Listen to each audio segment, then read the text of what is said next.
All right, let's get started. All right, cool. Yeah, I don't know. I'm here at Mike's house. We're hanging out. Let's do this. We're going to start over. Here we go. And welcome to the Snakebite podcast. I'm Mike Escamilla. This is Shad Johnson. He's going to interview me today. We've known each other for years, and now we're going to sit down and tell some really stories that probably no one gives a shit about. Go ahead. Okay, here we go. That's how they should start. I'm telling you. I never started like Get that. a beginning going, Chad. Chad, get this going.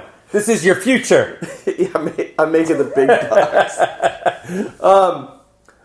Yeah, so I know you and I are always chatting on the phone, and it seems like we kind of grew up riding about like the same time. Yeah. Like we're always 90s.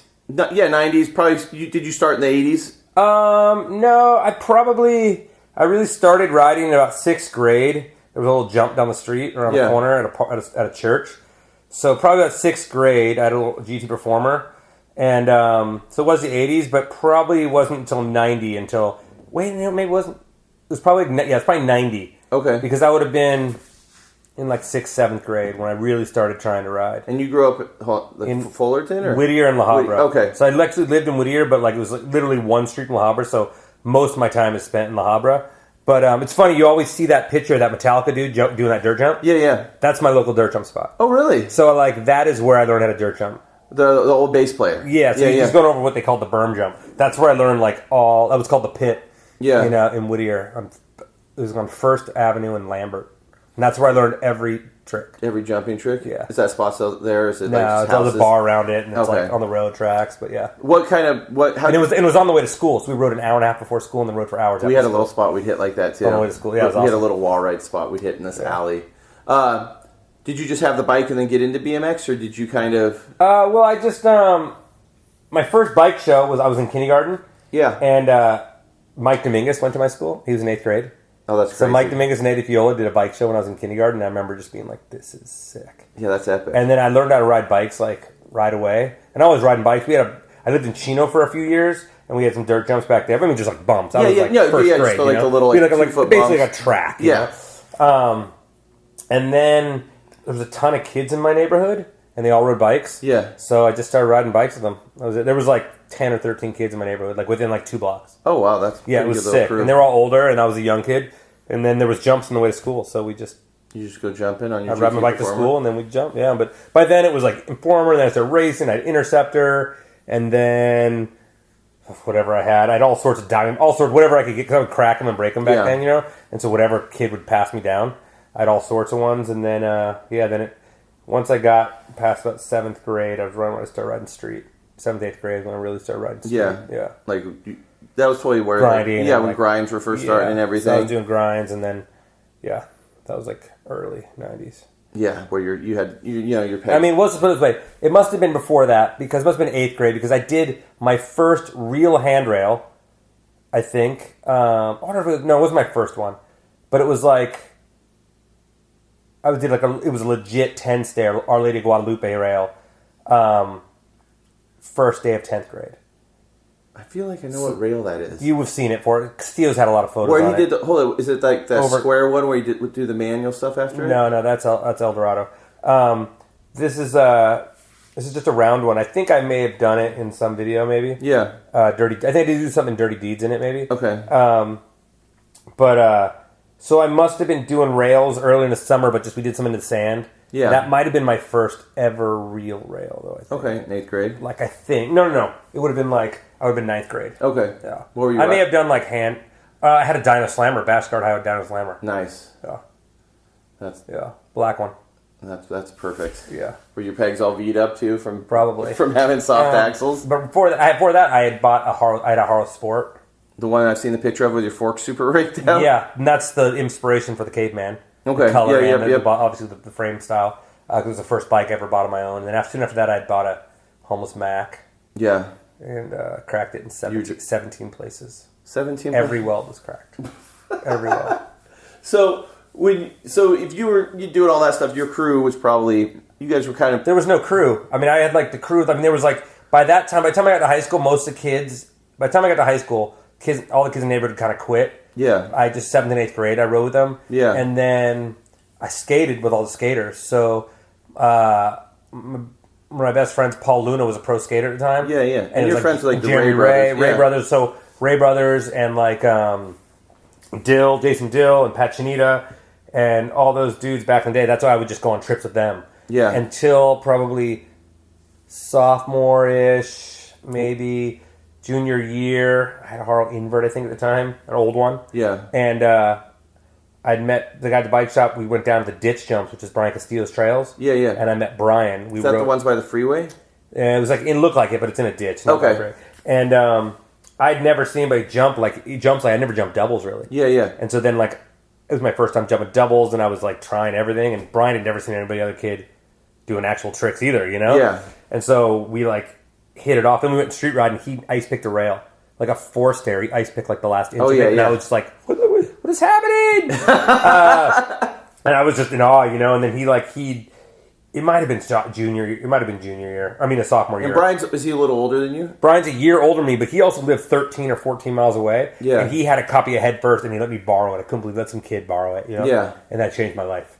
And then it was like every weekend I just rode to his house. 13 miles one way, rode around all day, rode all the way back. Every weekend, then I just rode Brian. Brian was my crew after that. Yeah. With the skaters and Brian. Yeah. Yeah. I mean, with Jeremy Ray, like, was that like 91, 92? He was starting to blow up. Yeah, I mean, he was a huge skater at that time in high school. Like, he was like the guy. I remember I got like the first 411, he had like he had like a interview or bio in it, and I just watched it all the time. Yeah, I lived it all the time. But I mean, if you look back, like, there's that roof cap. The first photo I ever had in Ride was at 316 a roof cap. But that was Jeremy's roof cap. Oh, the strobe sequence one. Yeah. That was Jeremy's roof cap. And one day he was shooting photos of it with Sturt, and we shot I jumped it on my bike, got a mag on, I think. Yeah. And that photo ended up in an Airwalk catalog. I don't think I ever saw that one. Which is how the Etnies program started. Really? So I got a photo in an Airwalk catalog, and then I was like, I kind of called him like, hey man, can I get a pair of shoes, you know? Yeah. Just for that, you know? And the response wasn't positive, I remember. I can't remember if it was Kim Boyle or if it was Kim was gone Alan Foster. Yeah. Can't remember who was doing it then.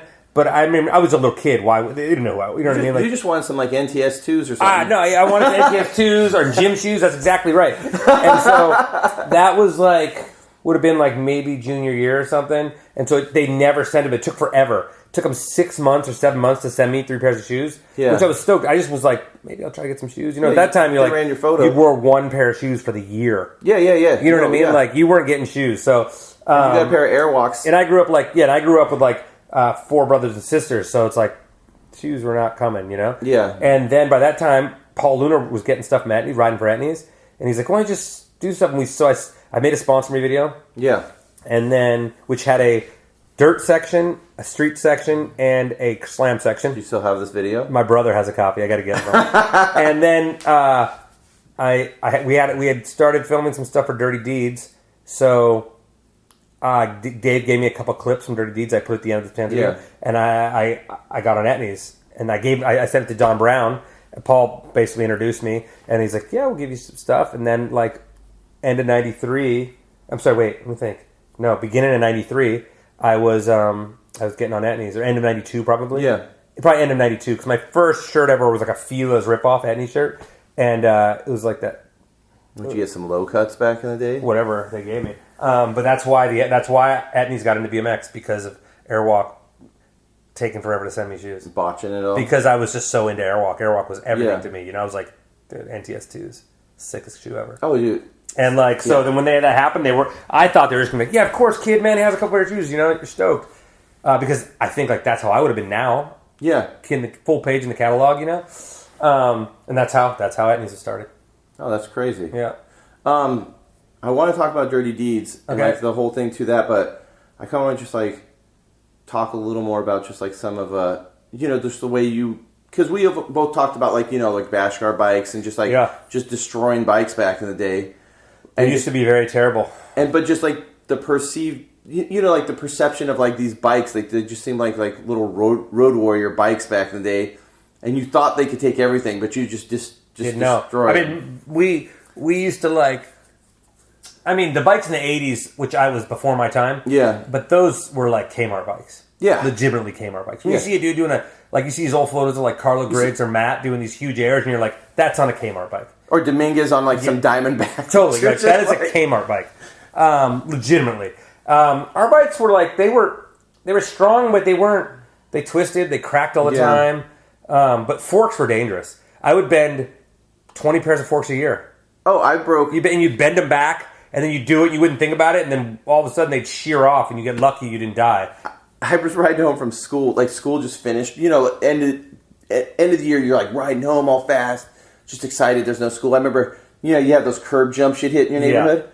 Hit this one, and next thing all I do is remember is opening my eyes. I'm laying on the ground, and I see my forks and front wheel like 20 feet in front of me, just laying in this road. I mean, this is what you had to do, guys. You had at the bottom, basically, you have your fork steer tube comes down. And now it's one piece all the way to the bottom, and the legs are welded on it. But back then, it didn't. It was the legs were welded to like a little cup thing, and it was like jammed in there. And then a shitty weld.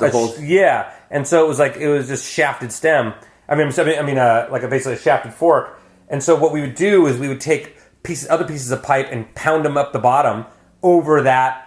Oh, did you do that? Yeah, we'd pound them up the bottom because you had your stem. The stem went inside; it didn't clamp on top. So you would either get the long stem, right? The long stem, Wedgie Jackson, but we used to find out how far it went down and then pound another tubing up inside it to keep it strong. Stiff. Wow. Because it was gnarly, dude. Remember landing gear were like the forks you wanted to get, and then I always wanted there was literally no difference between any forks. I wanted red lines. I always thought the red line forks were like because you're like they're tapered leg, they're strong. Yeah, everything broke. It's terrible. You'd rip dropouts off.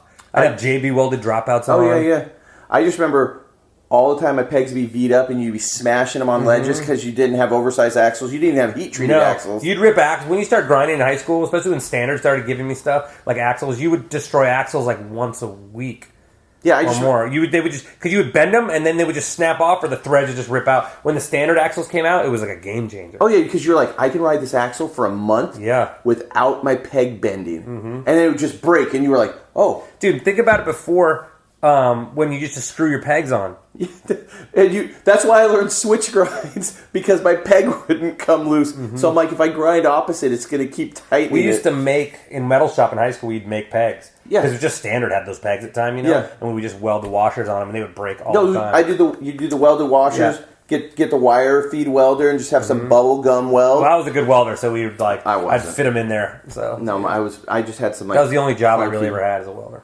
Yeah, I had some clunky welds on mine, and mine looked like a line of dimes. See, I could do the lathe with the aluminum ones, but the aluminum ones didn't grind too well. Terrible. Yeah, I do aluminum 4-inch ones with a hole for a screwdriver to tighten them on. Yeah, but we laid down an actual out of solid stock steel one time. Yeah, we were ghetto.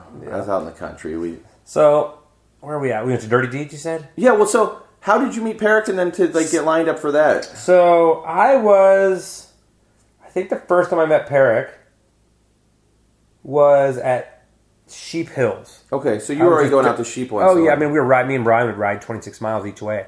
We'd ride there with $5 in our pocket and go there. Go to Carl's Jr. Or Del Taco. There's Del Taco there too, and get tortillas with butter because they were cheap and water because we could get 2 meals a day then. And then we would ride the lake, that lake bed. Yeah. It's in. You could ride that all the way back to his house. Oh wow! It's a 15 or 16. Your bikes were probably just so ratty from all that sheep dirt and stuff. I mean, we'd go there whenever we could. But I think Dave Perrick, first time I met Dave, Sheep Hills, and he was just like, "You want to?" I think it was that day. He was like, "You want to be in my video?" Yeah. And he's like, I want to film you. And then I think it was a good film, and I gave him a number. And then I think I ran into him again at the POW house. Okay. And I think I'm only 14 years old probably here. Yeah. 14 or 15 And Brian's years old. like 15 or 16? Maybe, yeah. And I was riding the POW house. And the POWs, for those of you who don't know, were the pros of Westminster. And that was like, John Paul, Clymer, Lowan Cunningham, Darren Mitchell, Sal. Who else was there? But then there was tons of sort of Todd Lyons. Yeah. But they were always really cool to me. My parents would drop me off. I got suspended once in 8th grade for throwing fireworks under a girl, and my parents just took me to the PW house and dropped me off for a day, 2 days. They're just like, you can just hang out And I here. slept there, 8th grade. If you saw the PW house, you'd be like, no way. I can only imagine. I mean, it's crazy. I can only imagine. They were always, I was this annoying little kid, but, and then Dave saw me there, and then I was riding ramps at that point. Yeah. And, which is in high school, probably. No, they had the mini ramp, like, Trainer's got a bunch of clips on it and stuff in the vid. So, speaking of Dirty Deeds, I have footage in my whole Dirty Deeds part is pretty much entirely street, except for a couple clips from Marina Valley. Yeah. I have an entire ramp section. I have enough for an entire ramp session. Everybody wants to see that footage, Perk. It's from the boys' house. It's from the boys. That's from PW. It's from Toki's ramp. Ooh, Toki's ramp. Yeah, I have like an entire footage. I have so much footage. Dave has so much footage. Some bent-ass dyno forks. He has so much. He has, like, and back then, like, the tricks were like, they're probably garbage now, but they were like good tricks, you know? Yeah. Like stuff no one was like feeble to nose bonk cans on ramps and stuff. Yeah. The nose peg, peg bonk. Yeah, the peg bonk. And like, I have so much stuff. No one will ever see it. Maybe. Well, we're working on something. So maybe. Yeah. So, yeah, what was the process for like film? Because that video dropped, like it blew my mind. It took a long time for it to come out. So, yeah. So, all right, so I went. So Dave asked me to film with him, right? What year did you guys start filming? 93. 93. Video came out in 94, maybe? 95. 95? Okay. So it took over a year. Okay. I met him for some reason, he didn't want to come to my house and pick me up. He'd meet me at the Burger King, 5 blocks from my house. Yeah. Which means I would go there and sit there. He just didn't want to deal with your parents? I would go there and sit there for 3 hours waiting for him. There's no cell phones. Just like, be there at 10 a.m. Yeah. I'm like, okay. I'd sit there for hours. Just riding the curb. So I don't know, I just picked him at my house. I don't want to mess with it. So then we would drive all over and film. But the first thing I ever filmed was my last trick. Basically, the hand roll the bar spin. The ones that down in HB? Yeah, that's the first clip I filmed for Dave's video. Really? 93. Had you done that before you filmed it? Hell no. Everything, nothing you did back then. You just did it. Yeah. No, 93. Summer of 93. That was summer of 93. That was the first thing you filmed? First thing What was the last thing in your section that you filmed? Oh, I don't know. You don't know? No idea. After that, it's a blur. It's just a blur of Burger King and waiting for Dave. No, but that was the first thing I filmed. Wow. Yeah, I remember that one blew my mind. And, like the double peg with the second stage ice. Oh, yeah. When I first started trying, I was like, one day I think I could do that. And the first couple tries, I was pedaling. Oh, you're pedaling? Well, I was on the rail, like thinking, you're so used to I would pedal, lift up, and I would just go over the bars and get annihilated. But yeah, that one of the first few things I filmed too was the double kink black rail at 7 flat 7. Oh yeah, which is yeah. Steep. It was gnarly. The one where you kind of washed out with the knee pads on. No, I pull it. It's like second and third clip. It's like a double kinker. Yeah, no, with the bushes on the side, right? Yeah, probably. Yeah. But I don't wash out. I thought maybe it's in the rec section. Yeah, maybe. Maybe, okay. But yeah, that was probably one of the first clips. When you were filming for this, was there, because videos, BMX videos were just starting to kind of pick up, was there anything you were watching at home for, inspiration or any riders that you were I was watching skate videos. There's no really videos, Yeah. The first bike video I saw, besides Head First one I ever bought was Roger's Garage. Okay. Standard video. And that really didn't have much street in it. No. Was Homeless Trash out by then? Yeah, so Homeless Trash was but I hadn't seen it. I don't know if it was out yet. It would have been out. It had to have been out. How dirty? Yeah, so, Homeless Trash. Because that came out. Homeless Trash, for every person who thinks that all these new videos are the best videos. Homeless Trash, or when I hear what's the best video ever, street video, and you'll hear things like, Criminal Mischief or things like that. Yeah. And they're all great videos, but none of them even hold a candle to Homeless Trash. Homeless Trash. No one would. You could have been I swear it was 2000 before people were doing 180s out of rails like Gutierrez was. And he'd done it down a 10 stair to 180. In that video, there's tricks off rails, tricks up rails, there's curve walk, there's everything you can think of that's doing right now is done in that. Rail rides, everything is done. Oh, yeah, rail rides, yeah. Yeah, because people Gap to rails. Did it up a rail, rail right up and take it down. Gap to rail, kind of like a turn gap to rail. Yeah. But you gapped out a few stairs, a few feet. Might have been, yeah. Yeah. Turn down out of rails. Turn downs out of rails. There was everything, and it had the ramp riding was just beyond. Yeah. There's not a video, there'll never be a video that'll even come close to Homeless Trash and Head First. Yeah, I just think you could never film another one because back then it had never been done before, so it wasn't like you were just copying or doing a better version of what was out. Yeah. All that stuff was completely new. All invented, and so, and no matter what anyone says, like, it is harder to invent something than to do it better than someone else has already did it. Yeah, and it was, I mean, back then you thought, like, when I thought about freestyle, you know, like 92, 93, I was like, oh, this has been around, you know, like, it felt like it was super established, and you look back and it was still, like, just barely... 6 people. Even doing anything, you know? Nothing, yeah. You're like, you know, I think, like, oh, Wilkerson Airlines, this is some enormous company. I'm like, you know, Bob Cole's probably pulling in some paycheck. Not like in the 90s. But, you know. Those days are over, man. Yeah. Yeah, it's, I think that I'm really stoked that I got to be part of BMX in that time frame. Yeah. When I got to be a part of, like, evolving it. Yeah. It was probably, it's two things. It was probably harder and easier to be a pro back then. Harder because there was less ways to actually get seen. Oh, yeah, definitely. I was lucky to be in California, you know? Because there was dudes up by me that I look back that were like... The best dudes holy ever. cow. Yeah. But if they were in Southern California, people would talk about them like, this dude was iconic. Dude, me and Kimmler went up to... he was building some ramps, we went up to the spot, and the Sanctuary, they had left all these old BMX magazines in the 90s, and we opened them, and there was... One magazine had 17 photos in. Every magazine had like at least 5 or 6 photos in every single issue. Yeah. And it's because I was here. Yeah. You know, like that's the only reason. Like I was like, it was almost like propaganda. It was like rooftop propaganda. Like just pushing. I mean, there's so much stuff here. It's like, dude, it's crazy. Every time Losi needed something, it was like, or Brad was like, let's get Mike to do it. Yeah. It's crazy. Dude, I can't even tell you. There's so much stuff that's never been seen in me. In the PMX Plus photo in the bins and the riders. Yeah. There's so much. There's one thing that was like the raddest thing I'd ever done at the time, and Losi sketched the photo because a cop drove by, and I had propped a bike rack up on the roof and grinded a bike rack off a roof, like a rail over a fence. Like back then, that was like insane. Yeah. And he screwed the photo up because a cop drove by, got scared. Sorry, Mark, you're a gangster, like little Rooftop when he was 15, but. No, yeah, dude, it was just like with Mark and Brad, sort of like they made it possible for me to be able to have a career in bike riding up until now. You know. Back to the Dirty Deeds thing. Yeah. Did you film with other dudes in the video, or was it just kind of just like you going out with? I would film with Akabak and Castillo. Yeah, but we didn't really go out a lot together. I mean, we were being riding or street riding, but bike riding was different then. Yeah.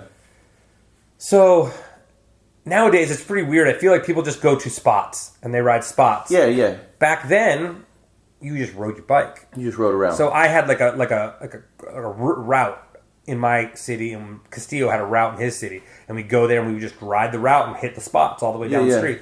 You know, so that's how we would get stuff, you know what I mean? We'd just be riding. It wasn't like you just went spot. But, back in Dirty Deeds days, bike riding back then was just kind of like people just filmed. Whatever they got. I would scout stuff and we'd like actually film spots. I very much knew what I wanted to film, you know? Yeah. Obviously there was places Dave would take me to and I'm like, all right, let's do something here. Yeah. But I don't remember when we rode, there was days we rode with Trainer too. Yeah. Obviously Trainer was a huge part of all that because he was living with Mike Akabak at the time and so he would just, he would drive us around. And How did you meet Akabak? Akabak, me and him used to race against each other. Okay. And I have a photo of me at a national. He fell in a berm and I'm riding over him. We're little kids. And I still talk to Mike. Mike, we still talk. He emailed me this morning. He lives in New Zealand. He works at Weta. And what's that? It's like Peter Jackson's place, Lord of the Rings, Peter Jackson. Okay, yeah. And he does a bunch of digital stuff for movies. Pretty much most big movies you've seen, he's probably worked on. Yeah. So yeah, he lives in New Zealand for like the last 4 or 5 years. Does he ever bring up bike riding or anything? Yeah, we talk every once in a while. I mean, we talk about it. Rarely comes up. But he just got into doing that. But that's how I met Akabak, and then people kind of pitted us against each other. Because you guys were both kind of a little... But we were friends at home. Yeah. Like, at times we were like on each other's throats like any of the other kids, but we were like rode a lot together at home. Like, I went to ride his ramp all the time. And then I had my ramp in my backyard in high school. Yeah. By the time I got, so we rode all the time. But people kind of pitted us against each other. So, was there like a premiere for that video or anything? I mean, I just remember seeing a little ad for it and then ordering it. All I remember hearing is like Brian Foster saying like, "Oh, Mike, I saw your part in the Rolling Stones song. I started laughing because I thought that was so funny." I remember him saying that to me at the POW house. He was also POW. Yeah, that's true. Yeah, all those dudes were so nice to me, though. You know, like, they were like, it's Chris Moeller, too. I mean, I was like a little S&M kid, even though I never rode for S&M. Yeah. But, like, it was like, S&M to me was the coolest thing. BMX couldn't have been cooler. It was like S&M, and it was weird. Being a street rider, every photo on my wall was Matt Hoffman. I had one whole wall. It was all Matt Hoffman photos. Yeah. Yeah. There's a photo someone put up lately, Look Back BMX or somebody on Instagram of him doing a foot plant tail up on a wall on that platinum Harley Sport with the yellow pedals. That's why I bought that bike. Oh, yeah. Yeah. So how did you kind of train? So you were filming for the video. The video came out. You still weren't sponsored. You were getting like from Etnies. I was sponsored by Etnies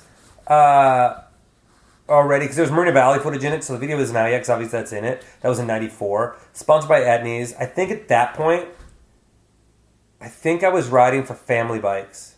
Oh. And Family Bikes was Homeless Bikes sometime after that, like into high school, right? Yeah. Family Bikes was James Shepard was most people on Homeless Bikes once it stopped, but it was like all the homeless dudes and PC and me. Yeah. PC. But it never got started.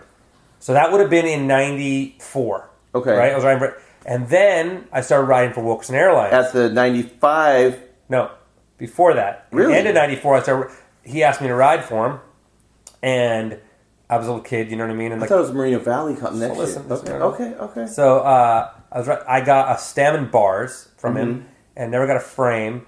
And coming into the '95 BS contest at Marina Valley, 95? Yeah, I was at that one. It's 95. No. 94, you feebled the rail. 95. Was that 95 or was that 94? Was that 94, okay. Yeah, 94 you feebled the rail because that was the year before I went Which, by the way, I look at now and was insane. Yeah, it's insane. I remember walking there and walking up and looking at the rail at the thing, being like, what the... And the thing is, I would have pulled it. I ran into the rail. I should have had him break it out. Someone's like, I'm going to break it out. I'm like, nah. I don't know why I wouldn't break it out. It was 2 feet from the bottom. I just ran into it. So then, sometime in the end of '94, I started riding for Wilkerson. So beginning of like February '95, I get to I was supposed to have he had this new bike coming out. The Stout Boy. Pork. Oh, it's the Pork. And I get there, and Cameron Birdwell's riding it. And I knew who Cameron Birdwell was, and I was like, at this point I was getting photos in magazines, and I was like, who's this kid? You know, like, why don't I have this bike? Yeah. And so I was bummed, you know? I was like, I've been repping, you know what I mean? And that contest was crazy, too. Yeah, that contest was crazy. And so then Thorne was like, dude, let me see if I can get you on Hoffman. Yeah. And then he's like, Matt's into it. Talked to Matt. Matt came over and was like, you want to ride for Hoffman? I was like, yeah. Like, right now? He's like, yeah. I'm like, yeah. So I rode for Hoffman at that contest, and then Wilkerson showed up right before the contest started, and he was really bummed. He was like, we weren't friends for years because of that. And I understood, you know what I mean? Like, he was like, you know, how would you quit without talking to me? And, you know, I mean, it was like a combination of two things. One, I was young, and my ultimate idol had just asked me to ride for Hoffman Bikes. I mean, at that time, Hoffman Bikes was like, like American flag shorts and blue Hoffman shirts. Oh, yeah. This was like Mira, Jay, Matt. Like, this was the team. Taj, you know what I mean? Like, this was the team to be on. Taj at that dude, I totally forgot. Taj at that contest, fucking that 7-foot spine up. Dude, that was like the team to be on. So it was that, and just being young, and like, you know, like, you're like, I'm doing it. And obviously it was the right choice, you know? Like, and then I rode for Hoffman for like, you know, 6 years or something. You know, so I wonder, was the Pork supposed to be a Wilkerson Airlines Pork originally? It was a 2-hip. I was on ride for 2-hip. Okay. I was trying to remember if it switched then. I think that they should have never, like, I look at now, I'm like, you should have kept it Wilkerson Airlines. Oh, the name's just awesome. Yeah, and me and Ron are good friends now, and like, I love him, and I look at him, I'm like, you should, Ron, by the way, Ron, if you're listening, just make like 25 of just do a rebatch, like 25 of the Wilkerson Airline frames, Bassguard ones. They will sell out immediately. Oh, they'd sell super fast. You could sell 2 of them right here. 23 to go. And if you did one of those shirts, just the wall ones, my God. The arrow, or just the no-foot tabletop one on the back? Like, because 2-hip was cool back then, but wall is like... Oh, it was just... It's just the coolest thing ever. I don't know what it was, just that branding or the spaceship frame. Like, I mean... It's awesome. You've talked to me, you know, I'm like... I have, by the way... From Ron, I got this from Ron a couple years ago. I have the second Wilkerson Airlines bike ever made in my garage. And I'm very jealous about it. Yes, you're very jealous about it. We might be the two biggest Wilkerson airlines. He was going to give me the original, and I was like, you can't do that. You got to keep that. But he didn't have a bash guard that fitted because it was a different bolt pattern. Yeah. And I was like, I can get a bash guard one. And then you left, and you were like, what did I just do? Yeah. Yeah, man, it was pretty rad. Yeah, you could we could go on for we could do a whole podcast. And I think about it's that. the bike. I think it's this bike. There was a bike. There's a photo of him riding nude bull doing an air. I have it on I have that photo. I think that's the bike. I'm pretty sure that is the frame. I should go out. I'm going to look at it before we leave, just to kind of see if you can notice any marks. Yeah. No, I have. It's a different bash guard because he had to pull it off another bike, but I think it's the same frame. I have that photo this big on my wall. Awesome. And when you see him airing that, you're like, that's gnarly. Oh yeah, he's all boned out and everything. Gnarly. Yeah. So you get on Hoffman. Yeah. And I feel like right at that point, I feel like you got that cover on ride. 95. And then I feel like things kind of just went fast forward from there. We shot the cover before that Oklahoma contest. I'd already shot that cover. So the cover we're talking about is the bunny hop off. Was it Carl's Jr.? Oh no, that was now yet. I don't think. But I shot the center spread. The center spread came out at that 360 with the roof gap. Okay, that was my first photo in the magazine. My first photo shoot. I think Moeller set it up with Brad, and we shot that. Yeah, that ended up being the center spreader ride. We shot a bar spin off a bank, which no one really did street stuff back then. Yeah. That ended up to cover a UK ride. And then that rail, the first one I ever done, the Guadalupe rail, ended up as a wear ad, Big Islands Company. Oh, yeah. So my first photo day, first time I ever shot photos, ended up a cover and a center spread. Nice. So it was like that to me, I was like, oh, this is how it works. And then this is how it did it. But the first cover for Hoffman was the bunny hop off the bunny hop, and that's with the glitter bike. So that would have been the glitter bike. So that would have come out. The red one? Yeah, that would have come out sometime at the end of '95 because it went. We had that contest. We had the Marina Valley contest. Then we had, I think it was Kansas City contest. Then we had Oklahoma, and then we had Chicago. Or no. You know what? You're wrong. You had a different one? No. That contest is in '94. Was it? I got on, '94 because in '95. Oh wait. Because I graduated in '94. Because I went to. I can't remember if I went to 2 Chicagos or 1 Chicago contest. I think I only went to 1. I swear it's '95. And maybe I went to the Chicago contest in '94 then, and then maybe did the. I don't know. I know I saw you at the contest, so here's a little. I don't know what years it was. Here's a little secret. Yeah. Just a funny little. Which contest? Marina Valley '95. So I remember we're there, and it was like my first big contest. No, dude, it's '94. Because '93, I got on Etnies in '93. So I rode for Etnies in '93 there. '94 because '95 there was no Marina Valley contest. There's There were only 2 Marina Valley contests.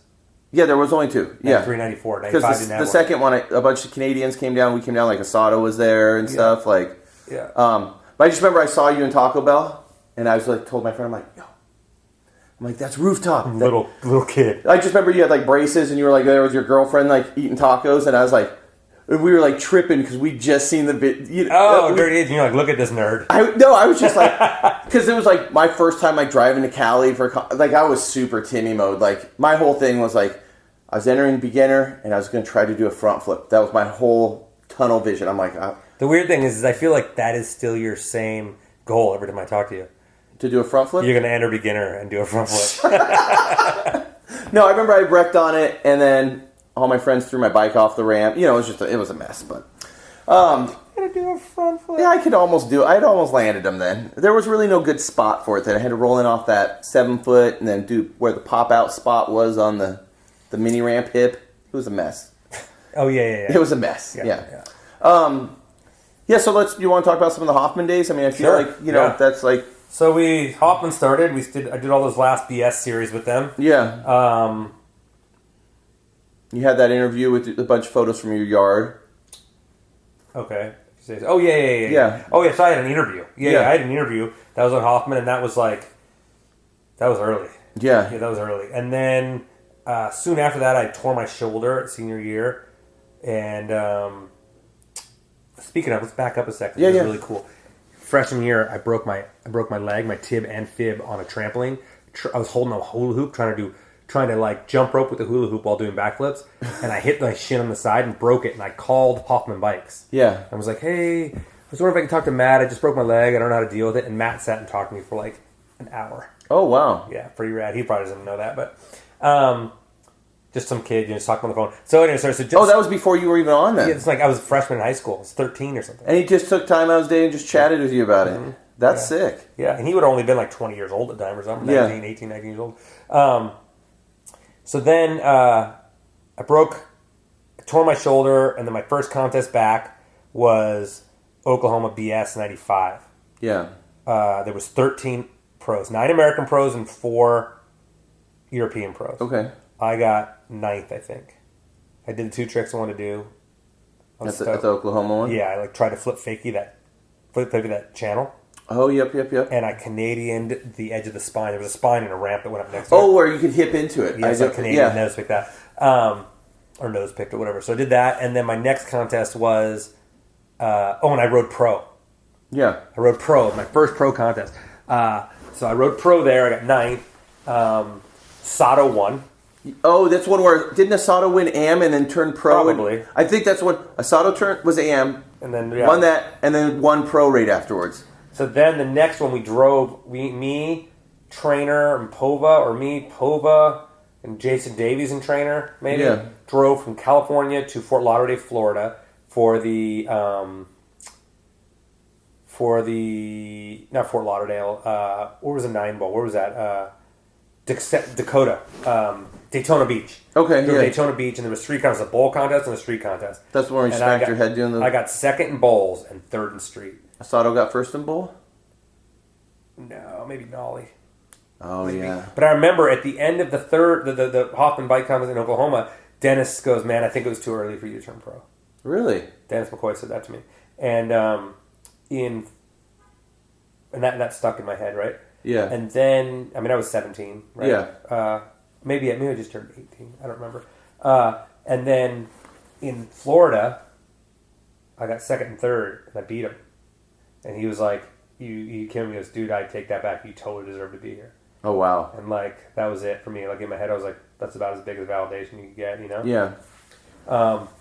And then right after that, the BS series started. The ESPN series started. Yeah. And so I was doing I would go, because Hoffman ran them, so I would do all those contests. Yeah. And I would do good at some, I would do bad at some. But the weird thing back then is, you never didn't think you were qualifying. Okay.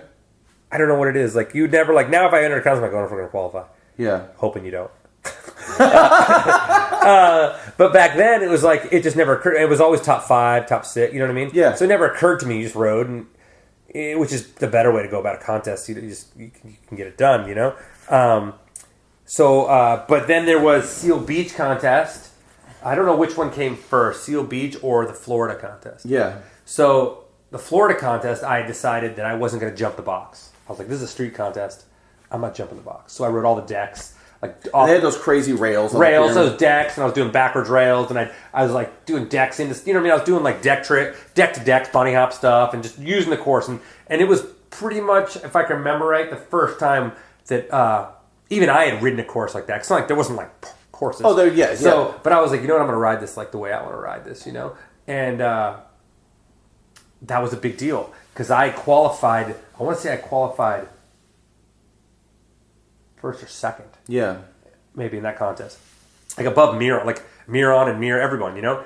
And I qualified, and then in the contest, I got 3rd, and people were pissed.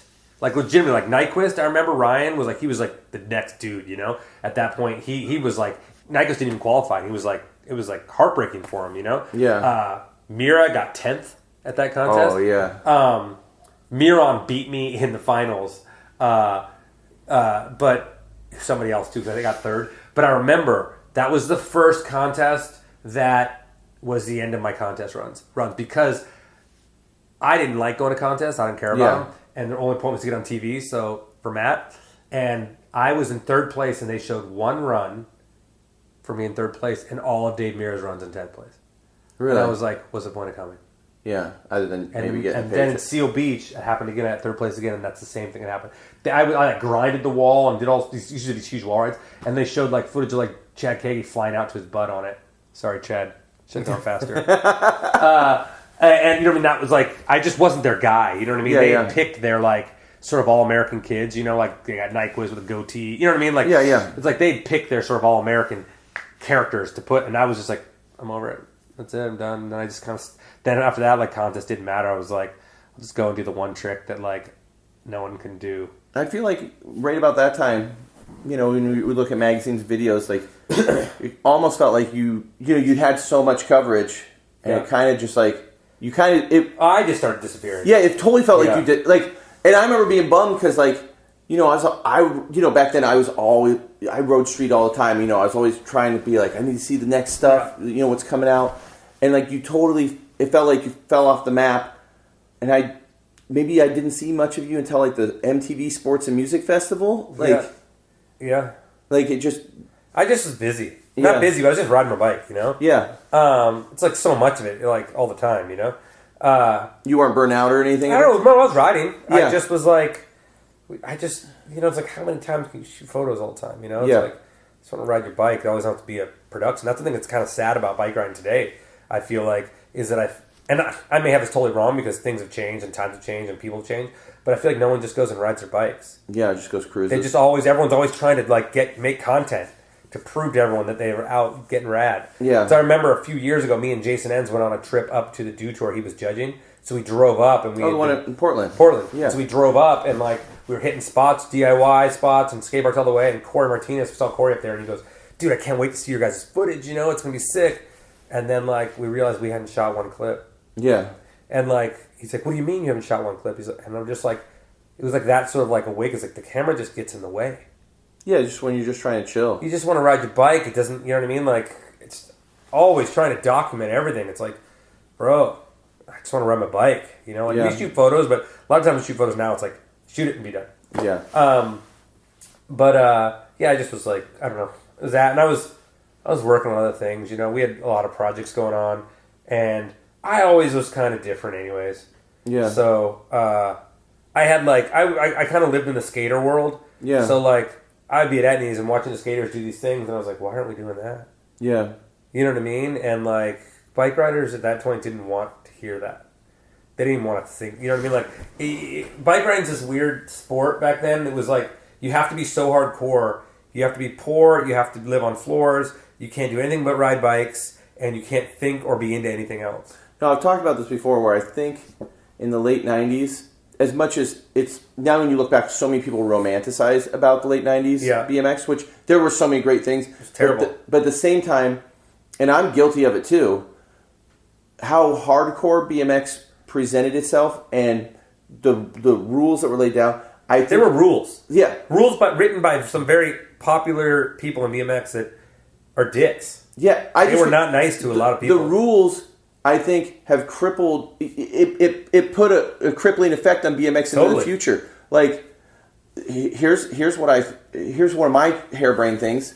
I feel I had buddies that would ride cruisers that were older back then. Yeah. If you rode a cruiser, you were a fucking weirdo. Yeah, my buddy. You know what's weird? My crew. I can't believe I didn't mention this. That's crazy. The other dude that I rode with all the time was Tim Guerrero. Okay. He was a guy with my high school. Like, when I was in high school, that was the dude I rode with. We raced together. I can't believe I didn't. He rode a cruiser. Yeah. So I was just like, it's just a bike. He's a tall dude. I had a buddy, we call him Cruiser Lee. He still rides. His first photo ever of Burnside, he's airing the punk wall on a cruiser with knee saver bars. Yeah. And I was just like, he's a big dude. He rides a cruiser. Late 90s, everybody's like, you can't do this. You can't bow leg. You can't have a cruiser. Can't have 4-piece bars. You can't. Your knees are out. Like, it was crazy at that time. Yeah. Like, you would get blackballed because you had 4-piece bars. Oh, yeah. I went to 2-piece bars because I was always a 4-piece bar guy. And that was one group of people doing that. Because freestyle became a bad word. Mm-hmm. If you were freestyle, you were lame. You were freestyle. Oh, dude, you don't have to tell me. I got the blunt of most of it. Yeah, I mean, you were definitely... Yeah. I mean, what I just felt in my little crew, because I was always a freestyle guy, and these guys were like racer trail dudes. Yeah. You know, it's like, you need to switch your bike up. You know, I was like, I can't even have a platform. I got to tone this in. Like, it's crazy. You know? And I just was like, I'm riding what I have. Yeah. I'll ride. The thing was, is that at the end of the 90s, a lot of doors were open to me. Not much doors, but like opportunities and things to see. So I was riding for Etnies and started riding for Hurley in 99, and I rode for Nixon in 99. And so I was on these teams that weren't bike related, really, and they had all these other teams, skate, snow, surf, and I was getting to meet all these guys and like, hey, you want to come on this surf trip? You want to come on this snow trip? You know, and so I was snowboarding in the winters and doing this. I mean, Troy McMurray said once in an interview that Mike he should be snowboarding 100 days a year, and Losi put it in, and damn well knew it wasn't true. I mean, I snowboarded with Losi all the time, and I was bummed on that. There was a lot of things written about me that were just blatantly not true. But it was like, it doesn't take common sense to know that I live in Southern California, I'm not snowboarding 100 years. Yeah. 100 years. You know what I mean? I lived in the mountains in the winter because it was cheap. Yeah. I could afford rent there. I could rent $300 a month for rent. Yeah. And I rode, it's like, there's not like there's snow on the ground. And snowboarding's fun. And I had a snowboard pass, so I snowboarded every day, and then I rode the ditch up there, and then on the weekends I'd come down and ride. You know, I rode 4 or 5 days a week. But that was a problem back then. Like Corey Bowen and like all these dudes who surf and do all these things now is like, in the late 90s, you would have been crucified, or early 2000s for that. And I was, because I had all those other things, and I was like, when I first started doing fakey stuff, that was because of snowboarding. I was like, these dudes go backwards on everything. Why can't we do backwards on these things? You know, and like me, I was pulling from all these things, and I was seeing all these people do all these other things, and snowboard videos had wild setups, and I'm like, oh, we should build some wild setup. And so for me, I was pulling from all these things, but people didn't like that, and that destroyed me for years. Yeah, I think... It destroyed me. And that with a few loudmouth people who wanted to get on the bandwagon. Yeah. You know, I mean, Robbie was one of them, you know, and Robbie will say it now, you know, we're cool, we're fine now, it's water on the bridge, but at the time it was a very tense time. With Robbie, it was tense back then for years, and I just think that we both, like, had our own views on what we were doing, and we were strong about it. And I have no hard feelings about it now, but there were years of things that were gnarly, you know, and like with the Etnies team, and it was heavy, you know, and like, and there were other dudes. Alright, so there were other dudes that had problems too, you know, and it's one thing I have been, you know, is I've always been a dude who just tells it how it is. Yeah. And that rubs people the wrong way a lot of times, but I'm also a dude who helps every single person who asks me to. Yeah. So it just depends on, I think, how you come at me and what you want, you know? It's crazy because everything I did back then wouldn't even be, no one would bat an eye at it now. Oh, yeah, yeah. You know what I mean? Like, even with the stuff that's in Forward, like filming Forward, I have all that snow stuff and fire stuff. And the fire stuff, I've said this 1,000 times, but people can't. That was for a short film we made that was about something else. Yeah. This stunt film we making. Yeah. And it never got used, so we just put it in there. And then the rail thing. And the rails and the snow stuff. Did my buddy Kurt Heine make that rail for you? I remember. The rail? Yeah. No, I wasn't. Okay. I was like... Being Pova made it. Okay, cool. I was like, I did it. I thought we talked about it back in the day, but I couldn't even remember. Because he was like filming all the forum stuff and back in the day and everything. So, yeah. But yeah, I think a lot of that late 90s stuff, you know, it's stuff that we're still... Like, every company makes cruisers now. But guess what market came in? Everybody built dirt jumpers because no one wanted to make cruisers. Now you lost all that market to dirt jump bikes. And, you know, that's just BMX always trying to, you know, cripple itself. And... yeah, it definitely felt like that, you know, in the late 90s. It was crazy. And I just want to reiterate, there was a lot of pulling from everyone in other directions in the late 90s and early 2000s. A lot of hate, you know? Yeah. And not like joking around, busting your balls hate, like legitimate, like we're going to make you hate them, you know? And all of us, we're all fine now, you know what I mean? It's like growing pains. Everybody's little kids. Yeah, but like at the time it was like, you know, it was like, what is going on? I remember I tripped out because I was like so freestyle back then, and I was so reluctant to lean into that peer pressure. And I eventually did cave because you were just like, damn, I can't even find the part that I want. But I remember when I saw Sandy Carson and Joe Rich take off their front brakes and put 2 pegs on, I was just lit. I was like, oh, are they trail riders now? These guys just trail riders? You know, we're going to take the 4 pegs off and the front brakes so we can go ahead. Like, I was just like, this is ridiculous. Yeah. I was just pissed about it. I mean, the 2 peg thing is so weird because I always ran 4 pegs. Yeah. I remember. I mean, there was a time I just ran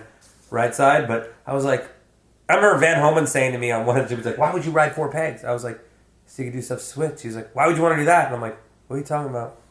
And it was just like such a weird, I think it's like a mindset. I don't know if he runs 4 pegs now. No, I think he runs 3. I think he runs 3. Yeah. Is he on 2 still? I think he still runs 2. What's up, Van? Come on, man. You only got a few years left in you. Get some switch stuff. But it's like, I just always run 4. I'm like, and for riding mini ramps. Yeah.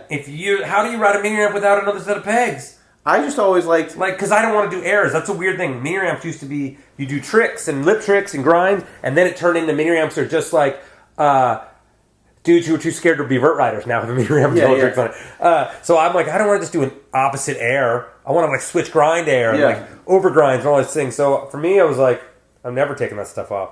And let's be honest, I never had that many tricks. So if I took my front brakes off, that's half my tricks. Yeah, I just always like, I don't even use my pegs that much, to be honest, nowadays. I'm just like ripping around, maybe slash grind, but it's just like, I like to have the option of just being like, oh, I can do this move and there's no reason for me to take it off or switch it up, you know. Just have my bike. I'm too old to be like dealing with trends. Yeah. Like Jason Enns, he just fell for all of them. No brakes, big bars. What are you doing, man? Oh, man. Just fitting in. He's got Bieber's haircut. Like, he just looks like he's 19 years old. Just started riding. I knew Jason when he was 19 years old. Dude, Jason just gave me a video to cut up for Instagram. Some dude gave him a tape that he had footage of him. It's him riding the old warehouse in Winnipeg, and it's 20 minutes long, and I'm not kidding you. He does more tricks in that 20 minutes than I can do in my entire career of bike riding. The first time I saw Jason ride, he like blew my... I was like, who is this dude? Like, he was doing all these crazy lip tricks. The second or third time I saw him ride, I had a hurt knee, so I was just filming up at our buddies at this jam because it was for like this video premiere for Infection 4, which is kind of like this big Northwest video. Yeah. There's like a big box jump for the time, like with the downhill runway and an 8-foot quarter after it. And Jason is like doing every lip trick on this 8-foot quarter, and he did just casual, half bar spin tooth, half out, half bar spin tooth to no foot out. I have all this on film, but it was just like no one even thinks about that stuff. Good. Like, I can't even pack. I suck at like two stalls, and he's just throwing half bars into it, sticking it, like doing everything, man. It's like he's like, I call him the Canadian Feast because he's that attractive. Yeah, he has so many tricks. Like a full mini ramp champ. Yeah. And well, let's clarify something for Jason. He used to have that many tricks. Not anymore, huh, Jason? I tell Jason we'll be riding, and he'll be like, I'm like, man, I used to do that. We should do that. He goes, in his response to all of them, I was like, yeah, I used to shit my diapers too. So, you know. I wonder what we could do to see if Jason can do a half bar to tooth to half out. Oh, I try to get him to do it all the time. I try to get him to do the over tooth to X up, half bar 3 over the spine. I think those, I don't think Jason has to live like that no more. Yeah. You know what I mean? For a frame stand ice grind, deep to shallow in a pool, that would be nice. Even a frame stand ice pick. He's so scary. Yeah. All these tricks that are so dumb looking but are so scary and hard. Oh, frame stand ice pick. It's just like you're just asking and just die. So now we're in the 2000s. Well, somewhere. I was gonna say after everything kind of went down and we saw that, I remember Nowhere Fast came out and you had a part. No one even knew you were gonna. I didn't. You know what's weird is someone told me a couple years ago, like, "Oh, I love your part in Nowhere Fast," and I was like, "I didn't." I'm like, I'm not in that video. I didn't even know I had a part. Yeah, you have. I forgot. I remember Dave telling me, like, all right, hey, we're going to film for a new video. Mike, you're not going to have it because you had the last part in the last video, Yeah. And I was like, okay, but I rode with everyone so much, it was just footage that he had of me. I just remember when that part came out, I was like, holy shit, Mike's got a part. I'm psyched. And then I remember watching it. Totally different. And it was so much different than what I expected. You were riding to, like, some jazz. You were doing skids. But now when you... I was basically Tate Ross Kelly. Basically Tate, I was you. It's funny, though, when you look back on it, because I was just like, this is... Like, I wasn't against it. I was just like, this is interesting, and I didn't know how to process it, because, coming out of that late 90s where you were so militant, I was like, this is interesting. Okay. Well, no, but Nowhere Fast came out in, like, 97 or 98. Well, oh, you're right, it was. Yeah. So I had done Dirty Deeds, and then Poor Boy I didn't even ride for Poor Boy. And Poor Boy was like, Steve was like, you want a part in the video? I was like, sure. I have all this old footage from a couple years ago. So there's dirt jumping footage in that. Yeah. And that's like 2 years old. And then I went and did, Nowhere Fast. That had the first like big backwards feeble in something. Yeah, like a legit Hubba Hideout. It had the first rail manual. Even though Vam told me once that I didn't invent that, we could go check the tapes again. But that was and the first pulled crooked grind, because you tried a crooked you tried an overside. You did a crooked down like a 9.6, the same rail in your manual. I did a crooked in Dirty Deeds, but it's like on a bank. It's at a handicap. Okay. This was like a first legit crooked. Yeah. And I don't remember or not, but I found footage of the same rail, so it must have been the same rails. I like regular switch every trick. Yeah. On that. I found footage of that. So I did that, and so that came out. The Sawdust part in that video is insane. And then Nowhere Fast came out. Yeah, Sawdust part in that video is... And then Until Monkeys Fly came out. Yeah. Until Monkeys Fly came out, I think had the first backwards rail in a video. I do at the Saturday Night Civic Center. But that whole part was filmed in 2 days. Okay. Matt called me and says, Mark Eaton's coming out to film me this weekend for your video part. So I filmed everything in 1 day. I changed shirts on every spot because I thought that would be dumb. Yeah. Little no, it's probably cooler. Yeah. And then there's a kink rail that I do in the rain the next day, and that would rain the next day. So that video part was filmed in 1 day. Oh, wow. Yeah. Yeah, the Nowhere Fast thing, though, I want to go back and look at it because thinking about, like, a lot of... It was just footage Dave had of me. Yeah, but just... a lot of dudes ride like that nowadays with the skids and the sliders and stuff, and yeah. I mean, it was just like, I can't even tell you what that part looks like. I can't tell you. All I remember, I did some skid stuff at the Civic Center, but like I don't even remember. Maybe some stuff at the 7th Street in San Pedro. Remember, there's a curved ledge you did along like opposite Phoebe to 180 on. Oh, that was cool. That was like that was a rad. That school used to be so good. You feeble on the grass side and around. Yeah. But it wasn't. I didn't really it was just sort of like Dave filmed that in a tree. Yeah, because it was down. Yeah. It was kind of like the stuff I was goofing around on while they were killing themselves. Yeah. And Dave was like, I'll just film it while they're taking breaks. And then it ended up being a part. That's crazy. Yeah, I mean, then we kind of get into what... I mean, there's Forward then. There is Forward. Then Forward, and I worked hard for Forward. Yeah. We filmed for a long time for that, and then had all that weird footage in it. But the last minute of the video, pretty much after the fire ends, I pretty much, except for a couple clips that were from demos, I filmed all that in 2 weeks. All the big bangers was in 2 weeks because I knew at that point I knew that the video could maybe not come out for a long time, and I was like, because Ruben had filmed his whole part, it was groundbreaking. Oh yeah. But by the time it came out, everyone had already done it. Yeah. Because it was years later, so I was like, I'm not doing that. I'm waiting my bangers to be right before this video comes out. So I filmed them all in 2 weeks before we started editing. You about killed yourself doing the flip out of the rail, didn't you? So the rail flip, the swing set, and that 360 tail tap were all within 10 days. Yeah. I mean, that rail flip, I didn't have any help. I was at a time when no one wanted to help, really. Yeah. So I drove around that thing on my bike rack and then on top of the car, and I took it to the park, and I put it in the grass at the end of the sidewalk and put boxes down, and I tried to grind it to get off the end of it. Yeah. And I only had... Boxes are expensive, so I could only buy so many. I had a couple $100. Yeah. And so I made a little pile of them, and I went off the rail a ton, and I only hit the boxes twice. I guess we get shot off the side. Oh my God. And so I got upside down both times I went off the end and landed on my chest, and I was like, all right, let's go do it.